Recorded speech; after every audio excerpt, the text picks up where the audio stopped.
चलिए market analysis कर लेते हैं। निफ्टी बैंक निफ्टी कल कौन से लेवल्स इंपॉर्टेंट होने वाले हैं मंडे के लिए। अभी देखो निफ्टी 50 में मेरे पास वीकली कैंडल ओपन है। वीकली कैंडल में आप देख रहे होंगे 5-4 दिन जितने भी बुलिश मोमेंटम आई फ्राइडे को सब खत्म हो गई और यहाँ पर हमारे पास एक शूटिंग स्टार दिखाई दिया है वीकली कैंडल के बेसिस पर जितने भी लोग मान के चलो पहले से बाय करते हुए आ रहे हैं या पोजिशनल बाइंग साइड है, उनका ट्रेलिंग स्टॉप लॉस कहीं ना कहीं यहाँ नहीं होगा, 18,000 के थोड़ा सा नीचे होगा। अभी क्लोजिंग मिली है 18,070 के। पर जितने भी बुल वाले हैं, जितने भी बाइंग वाले हैं जो पोजिशनल बाय करके बैठे हैं, जब तक 18,000 के नीचे सस्टेन नहीं होता वो वापस से थोड़ा सा ऊपर पुश करने की कोशिश करेंगे। ये शूटिंग स्टार को भी फेल करवा सकते हैं और नो डाउट 18,000 राउंड नंबर है तो एक स्ट्रॉन्ग सपोर्ट का भी काम कर सकता है। डेली कैंडल में भी आप देखेंगे तो 18,000 के आसपास करीब इसके नीचे ब्रेक होगा तभी हम जाएंगे सेलिंग में और यहां पर हमें डेली कैंडल में भी एक शूटिंग स्टार मिल रहा है और ये तभी इफेक्टिव होगा जब मार्केट 18,000 के नीचे इंट्राडे में एटलीस्ट होल्ड कर जाए। उसके बाद में हमारे टारगेट सीधे 17,850 17,900 तक के 100-150 पॉइंट और सेलिंग के रहेंगे।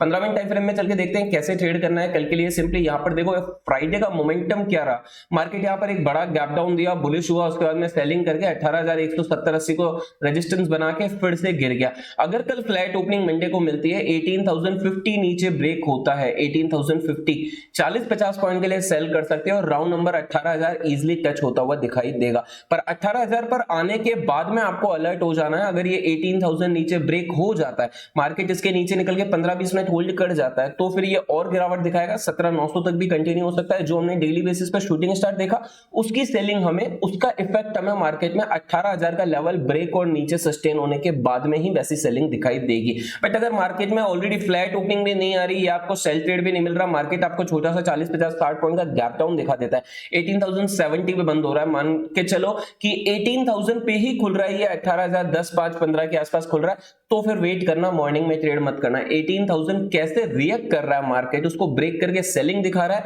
या फिर 18,000 पे कोई हैमर वगैरह देके बुलिश ट्रेड दे रहा है, तो आप 18,000 को दोनों तरीके से ट्रेड कर सकते हो। अगर 18,000 नीचे ब्रेक हो रहा है तो सेलिंग जाएंगे, 18,000 तक गैप डाउन देके यहां पर कोई एंगल्फिंग बुलिश दे देता है, हैमर दे देता है, छोटी सी 5-10 मिनट रेंज बना के ऊपर रेंज को ब्रेक करता है तो 18,000 पे बाइंग पकड़ने की भी कोशिश करेंगे और 18,000 के नीचे सेल करने की भी कोशिश करेंगे।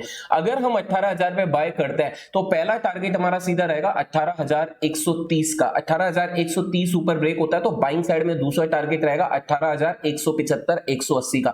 18,130 एक रेजिस्टेंस बनेगा, इसके ऊपर 18,180 एक रेजिस्टेंस बनेगा। तो अगर गैप डाउन आ रहा है 18,000 पे एक ट्रेड बाय करने का मिल जाता है अच्छा, तो यहां से करीब करीब 150-200 पॉइंट का टारगेट ऊपर आपको बाइंग साइड में मिल जाएगा। बट उसके लिए गैप डाउन आना जरूरी है। फ्लैट ओपनिंग होगी तो फिर से सेलिंग ही कंटिन्यू हो सकती है, 18,050 नीचे ब्रेक होते ही मार्केट में फिर से सेलिंग कंटिन्यू हो सकती है। अगर मार्केट नीचे निकल ही नहीं रहा, कल आपको एक गैप अप ओपनिंग मिल जाती है तो गैप अप ओपनिंग में देखो 18,130 कैसे ट्रीट कर रहा है। 18,130 के ऊपर बाय करेंगे, 18,130 के ऊपर 18,180 18,200 तक के लेवल के लिए अप्रोच करेंगे। और अगर एक बहुत बड़ा गैप अप ओपनिंग है तो बहुत बड़े गैप अप ओपनिंग में तो वही शूटिंग स्टार वगैरह देख के हम यहां पर सेलिंग प्लान करेंगे। बाय का ट्रेड फ्लैट ओपनिंग में 18,130 के ऊपर और अगर फ्लैट ओपनिंग में सेलिंग मिल रही है तो 18,050 के नीचे हम यहां पर सेलिंग में जा सकते हैं। अगर बिल्कुल ही फ्लैट ओपनिंग है तो आप एक ट्रेड यहां पर 18,100 के ऊपर ही इनिशिएट कर देना, 18,130 के ऊपर निकलने की भी जरूरत नहीं है। ओवरऑल कहने का मतलब है 18,100 के ऊपर ही मार्केट थोड़ा बुलिश होने की कोशिश करेगा और 18,050 के नीचे मार्केट यहां पर थोड़ी गिरावट दिखाने की भी कोशिश करेगा। 18,000 राउंड नंबर नीचे ब्रेक होकर सस्टेन हो जाता है तो फिर 17,900 17,850 इन लेवल तक की भी सेलिंग हम यहां पर मार्केट में प्लान करेंगे। बैंक निफ्टी देख लेते हैं, 42,600 के आसपास है। बैंक निफ्टी काफी अच्छा गिरा, 11-12-1300 पॉइंट के आसपास बैंक निफ्टी में गिरावट आई है हाई के आसपास से। ओवरऑल 1000 पॉइंट भी आप कह सकते हो क्योंकि सस्टेन नीचे से 50 पॉइंट भी रिजेक्ट कर गया। तो अभी का रेजिस्टेंस बनेगा आपका राउंड नंबर 43,000 से 43,100, ये लेवल आपके लिए यहां पर रेजिस्टेंस का काम करेंगे। नीचे का सपोर्ट आपका बनेगा राउंड नंबर 42,500। अगर 42,500 नीचे तोड़ रहा है तो सेलिंग नो डाउट आ सकती है। मार्केट एक और राउंड नंबर को तोड़ रहा है और बैंक निफ्टी में ऑलरेडी अच्छी सेलिंग आई है। Bank Nifty almost all time high 44,000 43,750 के आसपास तो आ ही गया था, 44,000 से रिजेक्ट हो रहा है। तो अगर सेल ट्रेंड स्टार्ट होना है तो एक अच्छा मौका है सेल ट्रेंड को। 42,500 के नीचे मंडे को निकलता है तो ये सेलिंग कंटिन्यू होगी। टारगेट हमारा रहेगा 42,500 के नीचे, पहला टारगेट रहेगा 42,300 का। 42,500 के नीचे पहला टारगेट 42,300 और 42,300 टूटता है तो सीधा टारगेट 42,000 तक की भी सेलिंग मार्केट में आ सकती है। ऑलरेडी 42,500 जो इंपॉर्टेंट लेवल देख रहे हैं, ये गैप डाउन में ब्रेक हो रहा है तो वेट करेंगे, पहले देखेंगे क्या कर रहा है, 42,500 के ऊपर जाके सस्टेन कर रहा है या 42,500 के नीचे सस्टेन हो रहा है, उसी के बाद में बाय या सेल ट्रेड एग्जीक्यूट करेंगे। ऑलरेडी देखो, हमेशा एक बात ध्यान रखो, अगर ऑलरेडी आज सेलिंग आ चुकी है, अगले दिन मार्केट फिर से गैप डाउन दे रहा है तो गैप डाउन के अंदर सेल करने और बाय करने दोनों में अलर्ट रहना चाहिए हमको। रिकवरी बहुत फास्ट भी हो सकती है, सेलिंग भी पैनिक आ सकती है, तो एंट्री हमारी सही हो जाएगी तो हमें अच्छा ट्रेड मिल जाएगा।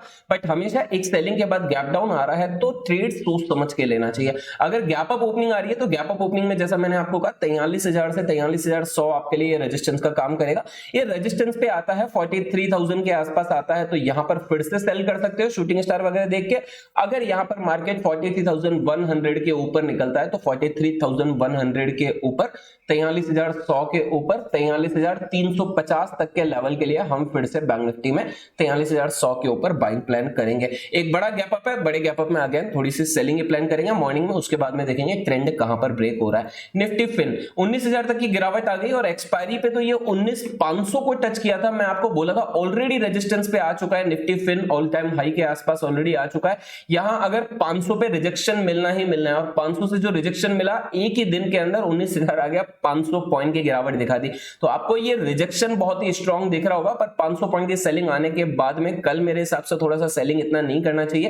कल अगर लेवल टूटते हैं, बैंक निफ्टी 42,500 तोड़ता है, निफ्टी 18,000 तोड़ता है तो सेलिंग कंटिन्यू रहेगी। बट अदरवाइज थोड़ा सा साइडवेज तो वापस से ऊपर की तरफ एक मूव आता हुआ दिखाई दे सकता है। निफ्टी फिन में हमें ट्रेड करना है 18,980 के ऊपर कल ये नीचे निकलेगा, 18,980 के नीचे जब ये निकलेगा कल तो उसी के बाद में सेलिंग प्लान करेंगे।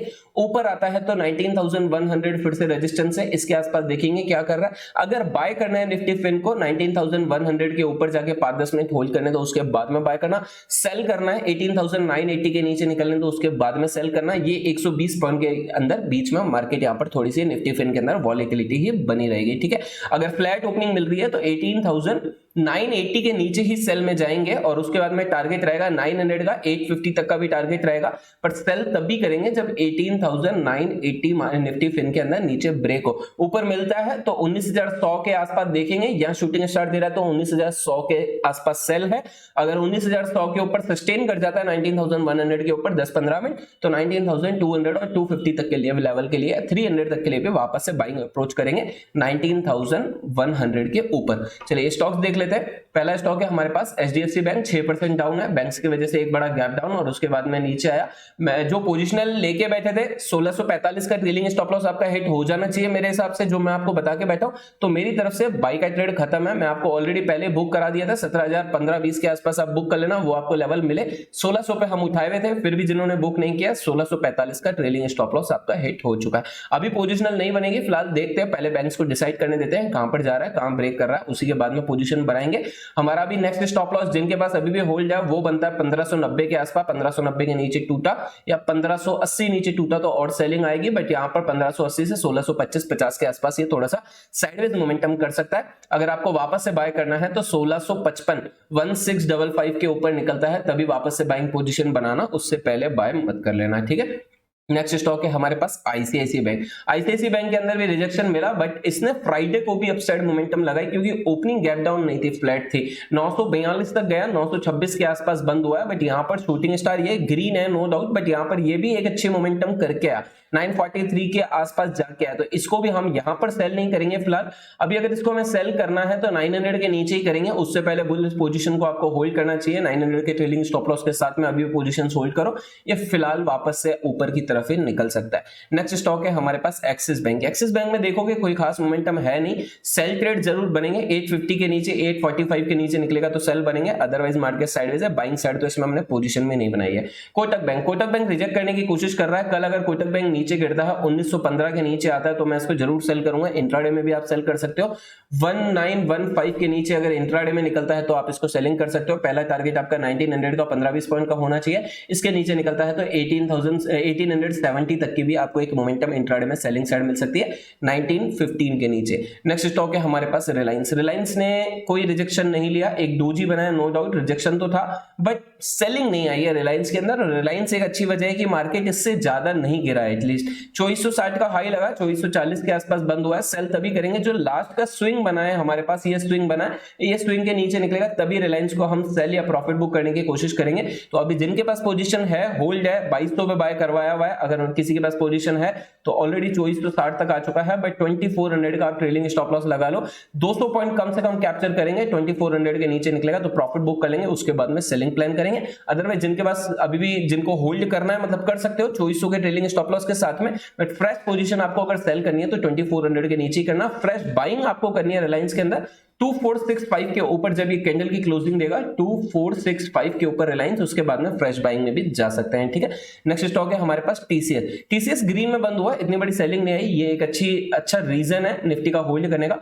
3250 के ऊपर निकलेगा तो एक बाइंग करेंगे। इंट्राडे में 3275-80 30 पॉइंट की एक मोमेंटम 1% की मिल सकती है, और 3275 के ऊपर निकलेगा तो 3300 तक के भी टारगेट दिखाई दे सकते हैं, बट फिलहाल आपको होल्ड करना चाहिए। जिनके पास पोजिशनल है वो होल्ड करो। 3175 के ट्रेलिंग स्टॉप लॉस के साथ में 3175 का ट्रेलिंग स्टॉप लॉस पोजिशनल है, जिन्होंने कहीं पर भी बाय करके होल्ड कर रखा है, और अगर फ्रेश बाइंग बनानी है 3250 के ऊपर जा सकते हैं, 3300 तक के टारगेट आपको दिखाई दे सकते हैं। इंट्राडे में 1% या फिर 2% की मोमेंटम आपको मिल सकती है।